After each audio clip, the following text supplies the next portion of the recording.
नंदिनी आल्यापासून आधीसारखं स्वतःसाठी वेळ देणं मला थोडं कठीणच जातं आहे.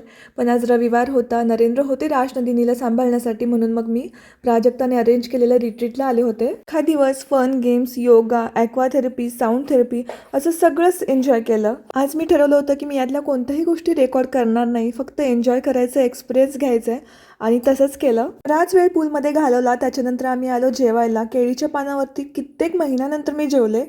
खरंच अतिशय सुंदर अनुभव होता. रिट्रीट ज्यांनी अरेंज केलं होतं त्याच्या व्यतिरिक्त बाकी सगळे लोक अनोळखी होते, पण अजिबात फील नाही झालं की मी आज यांना पहिल्यांदा भेटतेय. आधी लोकांशी बोलणं मी कम्प्लिटली टाळायचे, पण सध्या अनोळखी लोकांना भेटून त्यांच्याबद्दल जाणून घ्यायला, त्यांच्याशी मैत्री करायला मला खूप आवडतं आणि हा बदल माझ्यातील मला खूप आवडतो. ॲक्च्युअली योगाचं महत्त्व मला या दिवशी कळलं, कारण आदल्या दिवशी माझी प्रचंड दुखणारी पाठ एका सेशनमध्येच कमी आली. तुम्ही कधी सेल्फ ॲनालिसिस केलंय का की तुम्हाला कोणत्या गोष्टी आवडतात किंवा पास्टमध्ये अशा कोणत्या गोष्टी घडून गेल्यात ज्या तुम्हाला आनंद देतात किंवा दुःख देतात? लाईफमध्ये येणारे प्रॉब्लेम्स आणि त्याच्यावरचं सोल्युशन शोधायचं असेल ना, तर आधी मन शांत असायला हवं आणि त्यासाठी ह्या ॲक्टिव्हिटीज खूप कामी येतात.